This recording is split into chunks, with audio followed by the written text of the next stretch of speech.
আল কোরআনের পথ, এই পথই আসল পথ।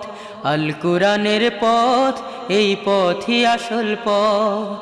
অন্য পথে অন্য মতে নেই যে রহমত, অন্য পথে অন্য মতে নেই যে রহমত। আল কোরআনের আলোয় যার জীবন আলোকিত, সে চির বিপ্লবী, নয় কখনো ভীত। আল কোরআনের আলোয় যার জীবন আলোকিত, সে চির বিপ্লবী, নয় কখনো ভীত। তার বুকেতে শুধু খোদার অথই মুহাব্বত, অথই মুহাব্বত। আল কোরআনের পথ, এই পথই আসল পথ। আল কোরআনের পথ, এই পথই আসল পথ। অন্য পথে অন্য মতে নেই।